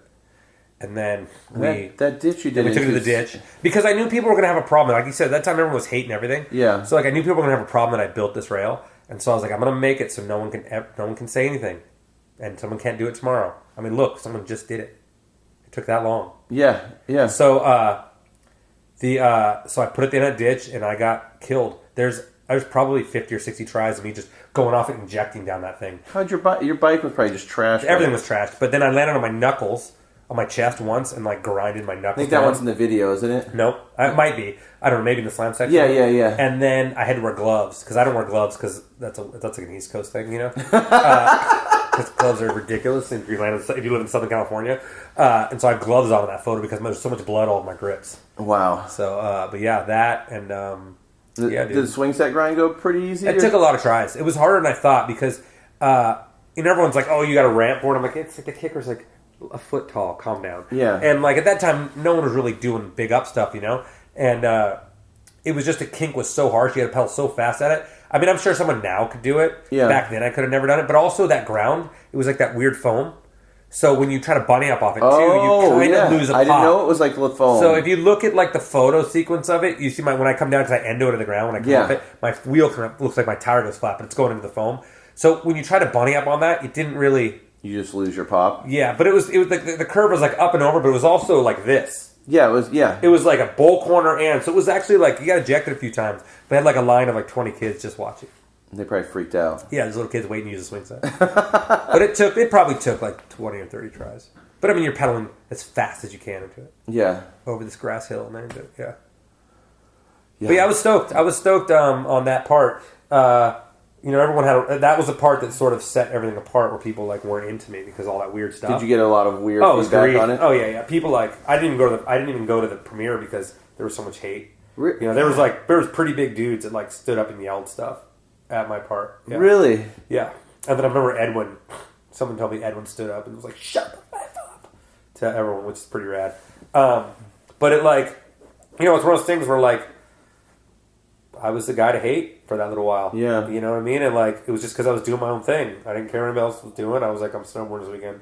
I'm riding this. I'm riding that. Yeah. And at that point in BMX, it's probably hard for people to understand. It's like, if you didn't have this look and you weren't friends with this guy, you weren't doing these things, then you weren't cool. Yeah. I was like, okay, well. No, I mean, it was. It's always been. It's always that, but it was different then. Yeah, no. Because now there's tons of uncool people in bike riding. Let's be honest, guys. But it's like all the uncool people have like uncool friends to do it with. Yeah, they're all doing uncool shit. And then we all think we're doing cool shit, but we're not. If you really think about it, like when you break it down, you're like, everyone's just doing their thing. Yeah. Everyone's just doing their thing. Like, just be cool. Like, no one has to do the same thing to be cool and ride together. It's okay if people aren't doing the same thing. It's like just people are just so. I mean, I say that, but I also am probably the biggest voice of giving people shit for some of the dumb stuff that goes on now. But it's more like in good fun. It's just I think the sense of humor has kind of got lost a little bit. Everything. It's so weird. It's hard. It's hard to get psyched when you see a new video part come out when like somebody just had a welcome to the team edit, and it was terrible. It was like it made you like, well, we can all be pro again, I guess, because it was terrible. It was like skids and like chinks and like you're like it's hard when you see dudes because I look at it like I stood on the backs of like Hoffman and Dave Clymer and Keith Traynor and Pete Augustine and Eddie Field, you know what I mean? All these people that were like Dave Volker, and then we had our leg, and then Van Homans. Then you like kind of like this. Van is kind of like the generation after mine a little bit, like the next generation, or not after mine, but like one step. Yeah. And then Van had all this gnarly stuff, and then you're like, and then all of a sudden, I really feel like it was like the Come Up came out, and they sponsored all these people who weren't really good enough to be sponsored. And they could push their stuff and say how cool it was. Yeah. Some of those dudes turned out to be some of the best dudes ever, Yeah. But, like, really, it was like they made it cool to do nothing. Yeah, I mean... And then it just got cool. And some of it, let's not take it wrong. The stuff dudes do today is harder than stuff I will ever or could ever done in my entire life. Yeah. But here's my issue with it. Dudes can bunny hop, like, over dumpsters now. Yeah. Dudes can bunny hop over dumpsters. But for some reason, most video parts are filmed on ledges that go up halfway below their knee. Yeah. And I'm like, guys, what you're doing is rad, but go do it on something real. Don't do that. To us, that's a skate park ledge, That's what you learn it on. It's like, if I could bunny up that high, I would only be grinding things that were dividing border lines. I'd be grinding fences that were between properties. You know what I mean? Like, that's the thing that baffles me. You guys, dudes are the best they've ever been in their entire life. And it is underutilized the most. I do feel like there's still some of that layover from rules, because I remember watching a video with somebody in my shop. Like, I was watching with a bunch of kids, and this somebody went up and did a 540 wall ride on a bank to wall. Rad. And they were like, "Oh, it doesn't count." And I was like, "What do you mean it doesn't count?" "Oh, there's a bank." I'm like, "Now we can't ride banks?" I'm like, "Are you really taking banks out of the equation, kid?" I go, I love that, like, landing flat is cool. I'm like, you're really just making it so enough. I'm like, a bank to wall is probably one of the best things ever. It's crazy because, like, kids nowadays don't even know. They don't even know what's happened. I mean, I see people, like, do something like, oh, never been NBD. You're like, no, that was done 30 years ago. But it's like, it's not their fault. And, like, it's crazy because you have dudes like Dennis Henderson who are, like, clearly the best bike rider ever. Oh, yeah. And Nathan Williams, Yeah. Those two dudes are the dudes that everyone should, like, strive to be, right? Yeah. But you have all these dudes that are so good, but it's a weird thing is, like, I don't get... It's like, here's a good example. What's his name? Sandoval. Yeah. Why is his name? Daniel Sandoval. Yeah. Sorry, Daniel. I was in Germany, and we were at one of the X trials. I was doing something for GoPro there, or one of the X games. Yeah. And bowl contest or street or bowl, whatever they call it, was about to start. And I'm like, oh, I'm out of here. He's like, you're not going to keep around and watch? I'm like, no. It's literally the most boring contest ever. Ever. He's like, what are you talking? He was like genuinely annoyed by it. And I'm like, well, look at Daniel. You're genuinely probably one of the most 10 talented dudes on a bike. And you've decided to do all the same tricks as everyone else. And you decided to make yourself, and you decided to emulate Daniel Durer's style. I'm like, what are you doing? Yeah. Like, come out with your own shit. Like, you guys are all... That's the thing that's crazy about this. Is there's some dude, most of the dudes, almost everyone but me, pretty much, are literally they're literally the best... It's doing the best bike ride it's ever been, but they're all just following this, like, track of what... I don't understand. When I watch a video, like, you could watch, like, that new Chad Curley video just came out. Yeah. It's like, Chad does all this stuff, and kids are like, all right, I'm going to go do that stuff on those spots and film a video part. Yeah. You're like, what are you talking about? Like, you should look at that video and go, okay, how do I take this and make it better? Yeah. Right? Or make it mine. And make it mine. Yeah. Like, it's weird to me that people want to ride famous spots all the time. I get it every once in a while, but it's like, that's just the spots now. You know, like, go to a different rail, man. Just or they want to go there and one-up each other on the same just spot. Go, like, it's so weird. It's just a strange time to it's just weird. I mean, and I guess there's nothing wrong with it. Maybe I'm just old, but it's like, I hope the people listening aren't taking that as like me dissing them. I'm not taking diss them. Thing I just said, literally, you guys are better than bikers and people have ever had before. Yeah. You've just closed your mind off to what bike riding is. It needs a little more freestyle. Oh, yeah. You know what I mean? Like, don't be afraid to, like, go and, like, you know what I mean? Like, travel your own path a little bit. Take your style, take these other dudes you like riding, and make it something new. Yeah. And this is the other trend that's really weird. They think that means doing nothing. Like, how so? Like, all of a sudden, foot plants are cool. What the fuck, guys? Foot plants are cool if you're doing a fast plant over something. Yeah. Or it's into something. Or we're talking about like the feeble where you put your foot down. Yeah, you know what happens when you feeble and you put your foot down and go over the ledge? That's what happens when you're learning how to feeble and you're falling and you're just trying not to crash. Stop putting your foot on the ground. I mean, like Time-O did like a foot plant over on the ground over a wall, like gnarly. Yeah, That's different because you're like doing something. But if you're just foot planting over like a... Or if you're not springing up... Look, I'm going to tell you something about foot plants. If you were playing a game of foot down, you would be out. All right? Stop doing it. Stop foot planting up and chinking your peg on shit. Like, you know what I mean? Unless it's like an obstacle that it's just the sickest thing ever. Like, that's not being creative. That's literally trying to do less. Do nothing. Here, ride your bike, go do nothing. Let's film something, but just do less. Yeah. It's the weirdest thing ever. I mean, I'm not saying it's not fun. I'm not saying don't do it. I'm just saying don't put it in your video parts, man. Unless that's the best trick you have at that point. Or like the one where somebody rolls on their back and flips off of... Yeah. Like, unless that's where you're at in your level of riding, you don't always try to do your best. But if you're past that, stop it. Stop it. And I have a couple people who are my friends. They know I'm giving them hell right now, and they're all into it. But, yeah. No, I Christian, you heard me. I love you. Knock it off. Oh, my God. Well, it's crazy, man. No, you see these dudes are like the best dudes ever, and you're like, what just happened? You ended it with putting your foot on the ground. No, I mean, I watch things and I'm like, there'll be like signature frame for so-and-so, and I'm like... You're like, who is that? Well, I can say who is that for street dudes, and if you get into the park dudes... There's so many dudes. You know, but there'll be like, you're like, this dude's pro. I'm like, I'm not saying he's not a good bike rider or he's right. But I'm like, I don't even think this dude could roll in on a vert ramp. And not saying that he has to ride vert. No. But I feel like if you are a pro-level bike rider... You should be able to at least navigate your way through everything. You're like, oh, I could go to some trails and jump the trails. I'm better at this style, but I can handle this. There's dudes where I'm like, I don't think that's going to happen. There's pros out there who like can't roll in a 6-foot ramp. No, And you're like, what's happening? Yeah.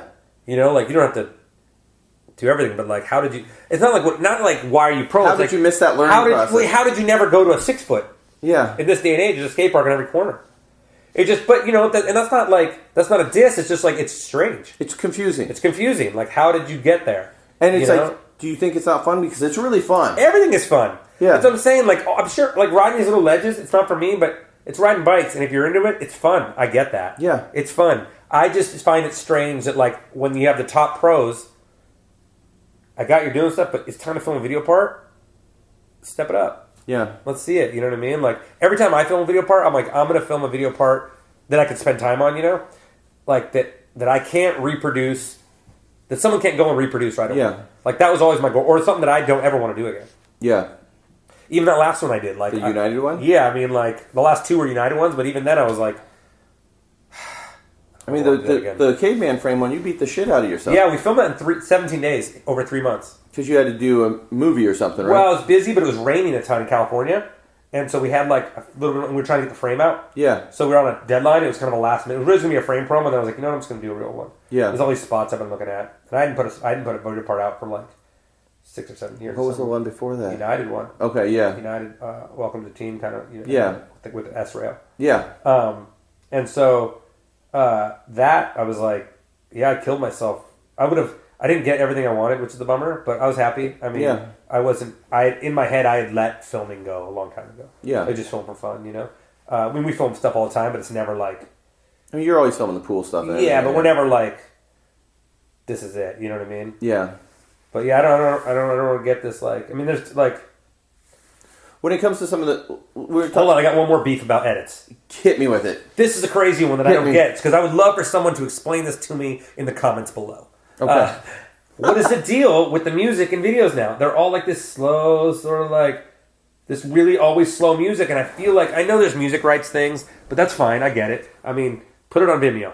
You know what I mean? I don't know. No one wants. I'm even back. If no one wants that Vimeo. Okay. Well, no one wants that. To me, it's worth it to have the song, because here's the thing: is you put a song, a good song, people will remember that part forever. Oh no, I know that. Yeah. There's video parts that are so good I've seen, and I can't remember a thing about them. And I don't know why they put like these slow songs and everything. It's like you're trying to make a video part that no one will remember. No, I get that. That will have no impact. The whole YouTube aspect with it, with song rights, you know, and kids... but now, can't you now on YouTube, can't you use whatever song you want? And if you get advertising, it goes to that I'd say maybe artist? It's like 85%. Like when I was I've been putting up those parts from Clowns Full of Hate. Yeah. And the Thrasherland part, the vert part, I was like, I'll put up the vert contest because it was a sick vert contest. And the song got flagged. It was like it wasn't KMFDM, but some like weird industrial thing. I'm like, who the fuck? What cares? Yeah, I'm like, how the fuck is this banned worldwide? I'm like, so stuff still does. I get that, but it's like, figure it out. Yeah, figure it out. I mean, I think it's in a weird transition. At least have music that hits on the beat to some of the stuff. You know, like it's weird when I see a banger and it's just like, and I'm like, really? I will never remember this thing that you did that was so gnarly. Who are some of the dudes right now, since we are talking about, who are some of the dudes when stuff does come out that you're like excited to see? I mean, anything from Nathan Williams, anything from Dennis. I mean, all the California, San Diego dudes I'll watch because I feel like I have a little bit of allegiance to all those dudes. Yeah. Pretty much my friends. You know, I got to a point where like there's so much stuff that comes out that, and it's hard to see it all. Like I don't spend every day on the internet trying to watch. Yeah. A lot of times parts will come out, I don't even know, I won't see it for a while, and I'll see a clip of it on Instagram and I'll have to go back and find it. Yeah. Because there's just so much, but if it's one of my friends, I'll like really look forward to it. You know, I like to see people who are like legitimately looks like they're riding bikes. Yeah, right. Like, or they know their bicycle. They know their bike. They know how to ride a bicycle. I used to say that, you know, and it's not the same 4 tricks in a row. I mean, which is hard for me to say because I can only do 4 tricks, but the 4 tricks in a row in different places. It's like, dude, I want to see variety. I want to see a dude like. I like to see spots, too. Like, I like to see new spots. Yeah. To me, that's, like, everything. I used to say that about Arteline. You know, he's been out of the scene for so long, but I always just liked the way he pedaled his bike. Really? Yeah, I like... I'm trying to think of where... I like the way he did Superman C crabs. I mean, yeah, Mike's got, like, 3 incarnations. That was back when they used to call him the Wrecker. But I always just kind of like... I remember there was a Mosh video that came out, and I was just watching it, and I'm like... I just liked watching him pedal his bike between Yeah, he had tricks. a cool pedal. Like, I was just like... I would have never watched the Moss video, but... I just kidding. I enjoyed watching... Because you can... I think he was my roommate when that came out. Yeah, so you just like... I mean, you just want to get at your... Yeah, but I liked watching him just pedal because you could tell he was just comfortable on his bike. Like, he knew it. And if you rode long enough, you could see that and just appreciate that little nuance, you know? Yeah. So... It's like there's dudes that I like. There's dudes that ride stuff that I'm not necessarily into the way they ride, but I'm like I'm sorry, I'm not listening into that kind of riding. Yeah. But it's like Chris Kyle. I watched I didn't know much about him. Like I'd seen him ride. I was like, dude's good. And then I saw him ride in person at that last Source contest. Yeah. And I was like mystified on some dudes when you see him ride in person. I was mystified that it was like the science of bike riding was different for him. Yeah. He was doing things with his bike that I was like, how's that possible? Yeah. And like I see dudes like that, and I'm like, how is that dude never had a video part that was just like the part that shut everyone down? I mean, the last BSD video was pretty. Yeah, but it's like, here's the thing: is like, but you're only reaching one person. Like he's a ramp rider, so is he only reaching like that one person? How does it doesn't exist that he has a part that is just in all these raddest spots ever doing all his stuff? Like imagine him doing all his stuff in like crazy ditches and parts where you're just like, this is like make it a street part. He's got street. I've seen him do some street, but I guess all the stuff I see him on Instagram mostly is that, and it's like every time I hear the name, like I gotta see it. Yeah, I want to see Chris Scott. He just does stuff. Everything looks so rad. No, he's definitely. Everything looks so beautiful. He's definitely, other than when he rolls on his back. I can't go with the roll at the back thing. Yeah, I mean whatever. But no, I mean I can't say anything about it. When I see him ripping those bowls, and he'll be doing like some crazy gap to like Reuben wall coming in, but it'll be like totally off axis where you're like, I don't even know how you made it over there. I don't know. No, he did one the other day. It was like a wall ride, and another wall ride. And I'm like, I don't even know how you made it that far. It was like where your bike even. It's like when Dakota. When Dakota like wall rides something and then hops like 12 feet back into the bank, you're like, I don't know how that works. Yeah, well, Dakota's got arms that are size of like a... That's another one. Dakota is one I watch. Dakota to me is like the last of the gladiator bike. Dakota... Because it's not like, there's not a bunch of like 16 gimmick tricks in a run. He'll still ride the ledge things, but it's power in there. It's power. There's power and there's like definition in it. And good spot choice. Finals. Like it feels like very final when he lands. Like, that was it. That was, and so, Dakota's one, man. It's nuts. Yeah, Dakota, I feel like he's got there's like a little Pete Augustine in there mixed with like, he's like, he'll be riding all this like stuff, but he's like so much higher, so much more pop, and I don't know, he just has a good... Powerful. The aggression that he brings, I mean, he can ride everything. Yeah, he can ride everything. He can ride everything. But he just has this aggression that he brings to spots that you're like, oh, that place is, that spot's in trouble right now, Dakota's going to fuck it up. Yeah. I mean, it's just everything. He has the best wall rides and bunny hops that nothing. Everything he does looks like he's coming out of a ramp. Yeah. No. It's so weird. I'm like, how? Yeah. How? Because he's got tree trunks for arms. Yeah. And Chase Hawk too, man. I love watching Chase ride. Yeah, and Chase was someone back in the early days. I was like, some kid who's riding Rams. Who cares? Yeah. And like, over the last 10 years, I've just been like, dude, it's so good. And his is like the whole opposite end of Dakota, the way he rides. Totally different. Like, and he ride. I mean, we ride a lot of pools, obviously, but like, especially the last couple of years, and that honestly that's more about just finding pools than it is riding them. And we'll come out and have pool sessions, and he drops in, and there's something so beautiful about it. You're just like, oh. It's like watching. Remember the first time you ever saw Hoffman ride a vert ramp? Yeah. It's like can look back, no hander, swing legs, and everything just looks so big and powerful and pretty, and like that's how his looks, just like perfection at like that foot or 2 feet higher than comfortable for yourself. Yeah. You're like, oh, that's dangerous. Like that's dangerous. That is dangerous. With the last Etnies video that came out with Chase's part, his part was my favorite in it. By the way, I think they blew it on that video. Go ahead. They'll start some raves right there. Yeah. Okay. I think they blew opportunities on that video. How so? It's called Etnies Chapters. Yeah. And they didn't include any of the old dudes. They had all this footage. The video is so long. Well, Joe, Reuben. Okay, so 2 dudes. I mean, how rad would have been a section be if you had like a couple clips of me, a couple clips of Nate Hampton, a couple clips of Joe Rich, maybe a clip or 2 of Taj, a couple clips of Brian Terada, a couple clips of Dave Fryman.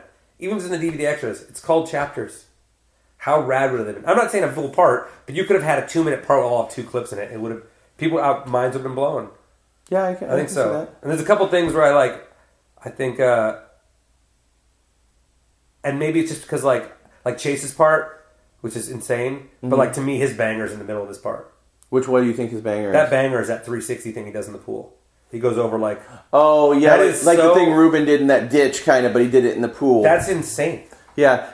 That's insane. To me, there's a couple bangers mixed up, you know what I mean? But it's just one of those videos of weird music, too, I thought. It didn't have the impact I was hoping it would have on me as a whole. Like, if you look at all the riding... the part I did like was Aaron Ross's. If you look at all the riding is at an extraordinary level on everyone's part. And then... But the video itself, I felt as a whole... didn't deliver that feeling I was looking for. And that could just be me because I have such a long history with Etnies and Etnies videos that I was like, this is going to be the video that I watch, and I'm like, you hand this torch off to these dudes that are like, this is insane. Yeah. You know what I mean? Like, oh my God, I want to go ride my bike. And I realized, like, oh, that was good. But it wasn't. Well, that's the thing. Sometimes, so when you watch a video nowadays, some of them are so crazy, you want to be inspired. Like the last video I watched. And that's my fault. Yeah. The Credence video that just came out, I actually watched, and I was very excited to go ride afterwards. And I think there's a breakdown on that. Like, when I watched Chase Hawk's part in that Etnies video, everything he rides, I go, I'm a above mediocre bike rider. The older I get, it's you stretch it a little bit. Go ahead. Yeah, but everything Chase rides in there, I'm like, I can ride that. So I can watch it and be like, picture myself in that session, picture what I'm going to do, picture myself going 3 feet lower than him. But that's all. By the way, that's all of us. Yeah, but just enjoying.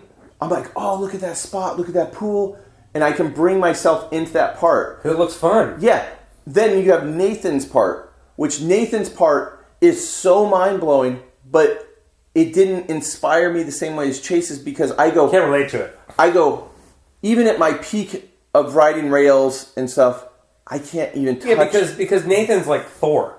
Yeah, I'm like... You know what I mean? He's like, not that like he's a giant dude, but he's like, he's just like, he's like a god. Yeah. You know what I mean? Like, I'm like, that sounds I can't ridiculous, touch... But... Like, I watch it, and it's almost like I'm there to admire something in a museum than to go... It's like watching Mega Ramp. It's like watching a dude do a 20-foot McTwist. You're like, this is amazing, but I don't really get what's happening because I can't... I mean, I can kind of comprehend it, but I can't put myself in that position. But the Chase one, I can put myself in it. Yeah. And I know some dudes are going to... There's definitely going to people like Shad and Mike are very old. Yeah, oh yeah. Yeah, and they just don't... And I get it. You can... But, you know, we might... The thing is that we're old, but maybe you think we don't get it, but maybe we actually get it more than you. Yeah, it's because I always think I'd be a great judge because I don't care who wins. Yeah. I don't care. I want the best dude to ride it. And I like street riding. I like ramp riding. I like medium street ramps. I like airs. I like all that stuff. I like freestyle and I like style. I like it all put together to make, you know what I mean? Like, I don't care. I have no judgment on, like, who's cool when it comes to a contest. Yeah. Because let's put it, half you dudes who enter contests ain't cool. So you got to put that right off the bat. Well, that's got to be gone right there. Well, the whole Olympic thing, it's going to get a lot on cooler. Yeah. I don't know anything about the Olympics thing. But you know what? It's like, look at the big picture. BMX and Olympics, it's only going to mean better for BMX. I'm going to disagree with you. I mean, more kids will see it. But then again, maybe not, because who watches the Olympics anyways? You want to hear my breakdown on it? Yeah. Okay, so if you don't know... The only thing I can say is states and countries will be spending money on it. Centers. I agree so maybe more of that. And I'm not... This is not me trying to take a stab at anybody that's going to be on the Olympic team because I have friends there and I'm super... I don't even know anybody to be on. Yeah. Dennis wins, though, I think. But... I already gave him the gold. If he even is in it, like... but the way I look at it is, I've snowboarded since the late 80s. Yeah, you are old. Yeah. How old are you? Almost 42. Oh, you're way older than me. Yeah. So... You know who else is older than me? Jason Enns. Go ahead. Yes. So I look at snowboarding in the Olympics, and I am so bored. Like, I love snowboarding. It's awesome. I look at the Olympics, and I just change the channel. There's nothing there. Oh, no, yeah. There's nothing there I want to see because there's nothing there that connects with me. So the only time you watch the Olympics is if your friends are on it. Yeah. So with the Olympics with BMX, the courses they build, like those big Feist courses and stuff, and this is just my opinion. I mean, I'm just throwing this out here as my 2 cents. Everybody thinks I'm shit crazy anyways. No one rides no one's skate parks look like those skate parks, first off. So if a kid sees that, he's like, how am I going to go ride this? You ride cement bowls. But it doesn't have to look like that. A skate park translates into that. Oh, we have one. I can go start doing that. Yeah, but here's the whole thing. I don't think when kids see that on TV, it's going to translate them to want to get bike because when you're a younger kid, you're going to see people doing like 1280s. You're going to be seeing people spin this.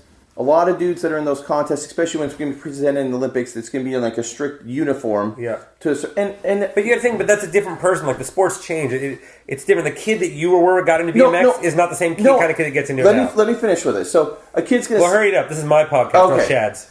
A kid's going to see all that, and I just don't think it's going to fully attract him to it. And if a kid wants to get into it, like if a kid doesn't live in like a bigger city, I feel like it's almost going to make it a little more elitist I don't know. I don't think it's going to hurt it. To be honest with you, I don't care. Yeah. I don't care who's in it. I don't care who runs it. I mean, what it does come down to, it's like, I do just really just care about me and my friends riding bikes. Yeah, but because that's what happens when you get old. It just becomes down to you and your friends riding bikes. Yeah. When it comes down to it, all I care is that I get to go ride every other weekend with Jason, Tarada, Laser, and whoever else is in town. And Thorn, you know what I mean? Like, that's all that really matters. And when dudes come in town, it doesn't matter. And to be honest, it doesn't even matter what we ride. As long as we get to go hang out and, like, shoot the shit. And I'm with them right now. And just go ride around and grind a couple things and, just not be working. Yeah. That's it. Just because, guys, this whole ride thing is in some way will end. You'll have to get a job. I tell people, when I go ride, especially, all I want to do is kind of go fast and high and just make it feel like I'm 14. Like, when are you going to get there? Because I've seen you go plenty fast. Yeah, the high thing. But you know what I'm talking about, where you're just trying to capture that thing where you were like a younger kid. Yeah. Like, I'm out with my buddies, we're exploring something. Lately, it's been fun with everyone because we've been like trying to relearn all our old tricks, and it feels like it's brand new again. Yeah, like we do tricks that are, I'm going to tell you right now, darn near embarrassing. Name a few? No. They're darn near embarrassing that we relearned, and that word, it's like name one Jason tried. Name one Jason tried. Jason's been putting some turndowns in, which is pretty good. But he's been doing those. Let's see what else Jason's been working on. He just did trucks again. He hadn't done truck in a while. Oh. See, but he did, like, this son of a bitch. He hadn't done a truck in years. Yeah. Went to Woodward. First try into the foam. Like, you could hear the bars. Then on the Rizzy. Then the escape obs. And then he started doing them. But yeah, the exciting of doing one. Like, a truck means nothing now. Yeah. But, like, when you haven't done one in a long time, you get, it's like, feels rad. Yeah. I would know, but yeah. You've done a few truck drivers. Yeah. I just couldn't do them that day. I have to throw the bar switch, so it just... That's what I never learned them because I throw the bars the wrong way, too. In Dirty Deeds, I do a truck driver, and if you look at it, I do a switch bar spin, but watch the footage, I take my hand, I put it upside down. Oh, the one where you tagged on the box show? Yeah, that one. In my defense, there was like 6 people doing truck drivers back then, pal. No, I know. I'm just being... I did a 180 bar spin once, and that was about as far as I got, because I throw the bars the wrong way. I'm shitty at bar spins. How long is this? How long have we been on talking now? Hour and 25. We should probably wrap it up soon. All right, I got things to do. Let's wrap it up. Let's talk a little about you want to talk about some stunt stuff, and then... Sure. Yeah. So I feel like around like Grounded, were you starting to do stunt stuff then? Oh, no. I've been doing stunts since high school. Really? Yeah, so I started doing bikes, like some bike stunts and commercials, and I was doing like this show called, in the late 90s, this show called Pacific Blue. I would double some of the mountain bike cops. Wasn't Fiola a stuntman in that? Fiola's been a stuntman since Rad. Yeah. He wised up. And what I should have done was wised up to quit riding bikes and just been a stuntman. But bikes always came first, so I would do random stunt jobs here and there. And then around 2005 was probably the first time we did that movie Stick It. Sequence in the beginning. I think it was 2005, 2006. I think it's 2005. A girl that I know, that's what got her into bike riding.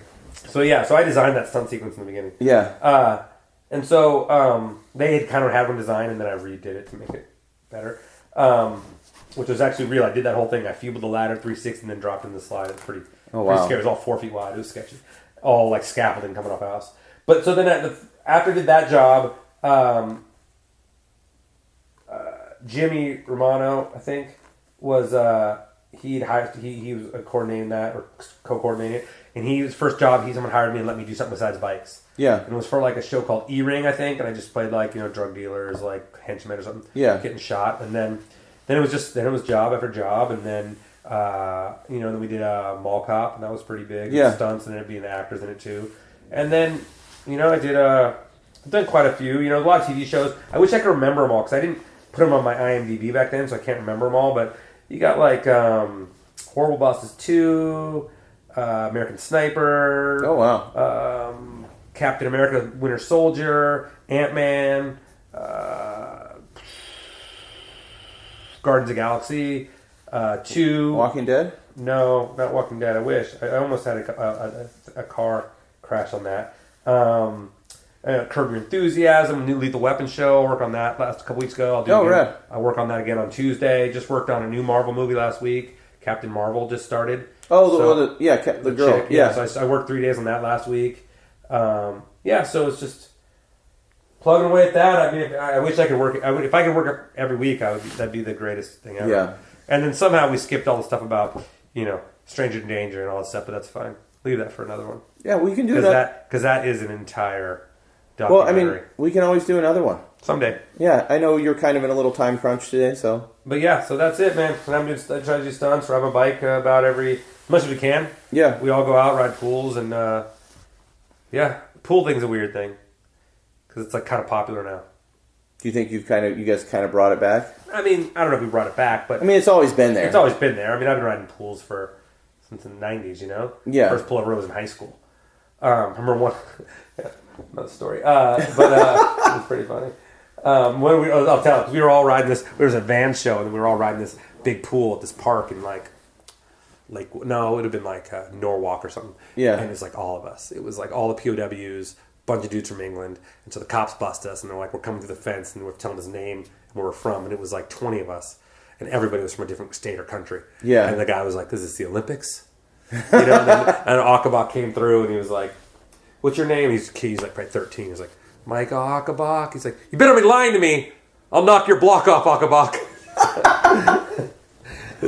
Anyways. But yeah, so just riding as much as we can, and doing stunts, and hopefully some more TV show stuff. Yeah. And being a dad, and giving the occasional hard time to some BMXers who take it too serious. I mean, we were doing that podcast. I mean, the web live cat live. Yeah. It's open. We don't do that anymore because too many people got butthurt. One or two people made some. I mean, I could come down. We could do our own live. I almost did it. So the time when we got fired, I almost wanted to come and do it right in front of them on Instagram live, in front of stand right in front, because you can stand right in front of them. But I didn't think that would be cool. So Dennis probably wouldn't like that. But it was fun doing that. But it's people take it too serious, man. Yeah. And think about it. There's 90 dudes in that contest taking 3 runs. 30 dudes taking 3 runs. That's 90 runs. And let's face it, nowadays in this contest, it's 4 tricks a run. Yeah. What can I talk about? How do I make 2.5 hours of talking about BMX? I enjoyed that one with you and Robbie. I gave Robbie. I really enjoyed that one too. I think Robbie had fun too. And then it was me and Dennis for a couple years. Yeah. But, I thought it was good. I thought it was fun, but some people didn't like it. Some people just couldn't get past it, and that's fine. I have no hard feelings. You know what I mean? Whatever. But it just it was a bummer for everyone else because it ended. Yeah. And now the podcast, I think Baz and someone else do it. I think it is Baz. I think it's maybe just some TV dude. No, it's Baz. No. But it's now you don't hear about it at all. Yeah. It just comes and goes. Who cares? I'm sure they do a great job, but it just doesn't. It's not the same. Because they've also been instructed. Yeah. You know what I mean? I was told on that final day, hey, just trick names. We just want you to call it the tricks, and I'm like, okay. Yeah. So we would just talk shit, and then every few minutes I'd just say, "Oh yeah, that's right, knack, can, air, manual, Chase's run." You just did a wiggle. Yeah, but it looked really good. Yeah, I mean, it's how do you talk about that? Yeah. But yeah, that's it. I'm glad we got to do a podcast, man. I am too. I'm just glad I got. We've nerded out for years over things, so it's always fun to sit down and talk about it. So. Yeah. Yeah, we'll do another one sometime. I'll do another one as soon as you find me an aggressor. And anybody out there who has an 89 aggressor wants to sell it. Do you want the 89 or do you want a 90? I'll take either one. Just no bolt-on bass. No bolt-on. Anyone's got or a Zolatone Master out there? No, Zolatone Master would be for me. Listen, Shad ain't going to do nothing with it except hang it on in his shop. With the rest of the... Well, don't make me bust out the photo of me roasted on that wall I got. Yeah, I know. Anybody got one of those? I'll buy it from you. All right. Get a hold of me. Get a hold of Shad. Let him know. DM Mike or me if you got an 89 or 90 aggressor. Don't DM Shad. He doesn't need anything. No, I have 2 aggressors. I'd hook you up with it. Well, what are you doing with the other one? I have an 89. Yeah. And I have a 91. That's bolt-on. Yeah, because one of my buddies had the 91, so it's Well, when the shop's going out of business, which is going to be any time because of BMX. 13 years now. Yeah, you need a little extra cash. I'll take that. But I need to pay rent, so. Yeah. He also has that, by the way, sitting in his shop is that Dirt Brothers frame that Vic Murphy has that tabletop one. The 1 foot table. I'm going to start getting some parts for that to get it together. Yeah. You should just get Vic Murphy to put them on it. I don't want Vic Murphy to work on it. No, you should to get him to ride it. Oh, I will. I totally will. I have a Sato's prototype Schwinn that he rode in like some of the Road Fools when he had the mirror bars. I never saw them in Road Fools. Yeah, and then I got Mark Luman's last RL22 with like a little Wizard Publications flight tag on it and everything. Wow, you are a nerd. I'm a fucking nerd. Yeah. I just like bikes. Well, I like them too. I don't need tags on them. Oh, well, we could talk about some of your nerd bikes. Tell me. Well, you got... Hey, Shad, check out this Condor. You know what this Condor was? This was Matt's Condor. Because I know that you're a fan. I'm not doing that for me. I'm doing it for you. You're as big a nerd as I am. Not even close. Oh, man. I've always been a rider who doesn't know anything about his bike. People are like, how long's your back end? I'm like, I don't know. It fits my wheel. No, I'll agree with you on that one. How long? I don't know any of that stuff. I just ride what I have. How high is your... Guys, stop worrying about your bottom bracket, how high it is. Cut the shit. 2 days, you'll be fine. Come on. Oh, man. All right, guys. Well, it's been fun. Thank you. I hope I didn't hurt anyone's feelings. We didn't even go through questions. Should we go through? Oh, well, we'll do quick questions. Okay, quick questions. All right. Here, let me. Some other people asked me some questions on Instagram. All right, here. Let's see if we can bang some of these out really quick. I know. All right. We went over the box jump. I think we went over this. Okay. Nick, that does Challenger BMX Mag, wants to know: can you confirm if the story in Dig about the older woman who was murdered was true or not? I don't even remember what that was, but then I thought about it. I think it was a photo of sequence of doing a Fufnu at Romford. Yeah. That's fake. Come on. Okay. That's fake. And I just write stories. And there was another issue in Ride Magazine where they let me write the story. I can't believe Losi let it go. We all went to Mexico for Red Bull, and I wrote a story on how we all got kidnapped, and Red Bull paid it all. That's fake. That Red Bull video was sick, by the way. The little Red Bull when you went down. Those dudes were. I mean, at that point, I was just a spectator watching. But that video was good. That video was fun. Those dudes are so good. Let's see. This dude. Okay, Daniel X. Paul. Have you ever really dabbled in any fakie tricks? I remember always calling it a rooftop rollout whenever we go fakie, but turn around the right way with only one or no backpedaling. P.S. I met you in Iraq on the first ever Bikes Ever Baghdad tour and rode with you guys in a demo at FOB Hunter. Yep. Okay, yeah. So, hey, what's up, man? Thanks for letting us come to your base.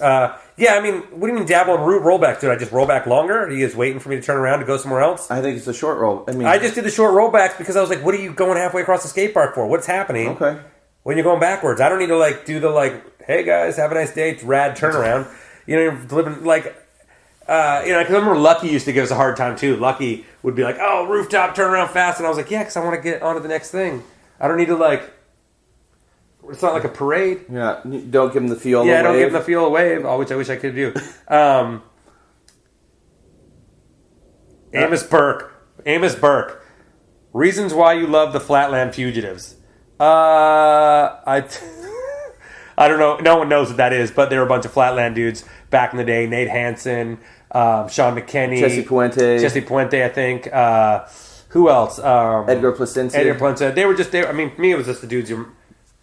They were the dudes, you know what I mean? That was an iconic crew back in the day. It was an iconic crew, so I think they were just your friends. That's why I liked them. If I didn't know them, I probably wouldn't think about it because it's Flatland. Here's one. 406 BMX Shop wants to know about the bass player from Pearl Jam cock blocking you from riding the new Missoula Park. We were in Missoula on Tony Hawk Tour, and there was 20,000 people there. It's crazy. And it was Mike can't ride, Mike can ride. And then the last second, that dude from Pearl Jam who's called. An old school skater. Yeah, called and said Mike is not allowed to ride the park because apparently he helped fund it. Yeah.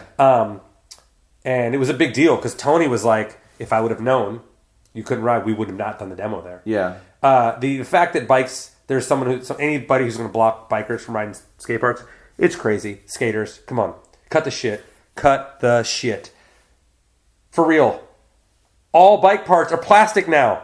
Nope. Literally the pegs, the grip ends, the pedals are all plastic. It does nothing. It doesn't matter.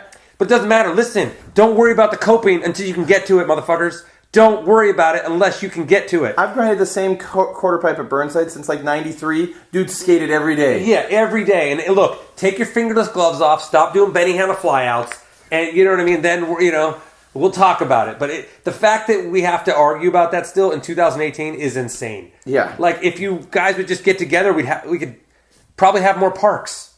Oh, well, I think us arguing, there's scooters now. Yes. Because we've argued for so much. Yeah. Thank you. We have scooters. Here we go. There's another one. Mikey Taylor, the skateboarder. Yeah. What's your favorite direct message group? He put me in a message. Mike, yours, Mike. Yours. You're the man. You're the man. I'm drinking some Villager right now. You're the man. Owen Clegg wants to know, have you ever bit your tongue when wanting to speak your mind? Wait, what? Owen Clegg, he goes, has he ever bit his tongue when wanting to speak his mind? Right now, my tongue is bleeding, Owen. Just because I didn't want to talk about the Euros. Zach James, out of Phoenix, Arizona. How does it feel being a senior citizen? I'm older than you. Yep. Well, I don't know. Why don't you ask Jason? He's older than me, too. Isaac McCree. Is that That's ground truck. Isaac McCree. When people think of Mike Escamilla, what would you want them to have come first to mind? Oh, that's a good question, Isaac. I think that, for me, just someone who did it their way. You know what I mean? Like, never sort of followed the trends and hopefully gave to the sport at a time when it was able to give to it. I feel like I was part of the street riding when you could grow it and change the way. I mean, a lot of the very basic standard tricks that are tricks now came from early video parts of early origins of things that the group of people I was with were doing. So yeah, that's an awesome question. I think that's about it on my little list. That's stuff that I think we covered a lot of them in the thing already. So let me see if there's any more here.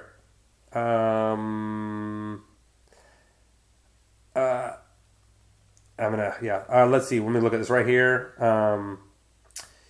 When are you and Tirada going to do a road trip? As soon as he'll, soon as he can get some days off. Biz Jordan, citizen looking for any new riders. Maybe we might do that. Let's see what else. Apart from the infamous full pipe attempt, what's one trick or line that you will never want to try again? The full pipe. Grind loop is by far the hardest thing ever to do. People think that because it was a 4x4 grind, you just get in it and go. Yeah. Nope. It was like threading the needle 4 inches wide gap that your wheel can't touch. If your wheel touches, you're out of it. So the grind loop is probably something I would not want to try again. I say that, but if someone built it, maybe, but I don't think so. How bad did you get jacked on the loop and forward? I hyperextended my neck. It was pretty terrible. It was bad. But I could have been a lot worse. The grind loop, before I came out of it on one of them, I fell forward and then front flipped out of it. Like, came out and then front flipped and then landed on the rail and broke ribs in my ankle and like chipped my ankle. That's probably one I would never want to do again. Let's see. When are the Etnies rooftops will be reincarnated? I don't know. Ask Pova and Don Brown. I've been trying to make it happen for years, but ooh, if you could give me a pair of throttle twos. Yeah. We're not here to talk about the throttles. Funniest moment on Road Fools Tool, there wasn't one. That trip was insane. Let's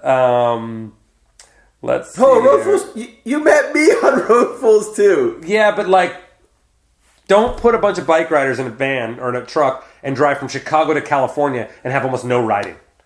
Driving 65, 55 miles an hour. You guys drive a lot. Yeah, it's can I throw out a Road Fools 2 gripe of mine since I'm in the video and I know everybody? Let's talk about Levan snaking my line at Burnside. I don't even. I don't know. Remember the ride along the wall when he jumps in? Remember I did that and I wrecked and I bent my wheel, couldn't do it. Jimmy snaked me. I'm just throwing that out there. Sorry, Jimmy. What are you doing, man? I was just a young kid trying to get a clip. Here's Catfish asks a question. I can only be like, Catfish, I'm not gonna say the question, but it definitely doesn't look as dead and dying as yours. So you guys can come find that question on my Instagram.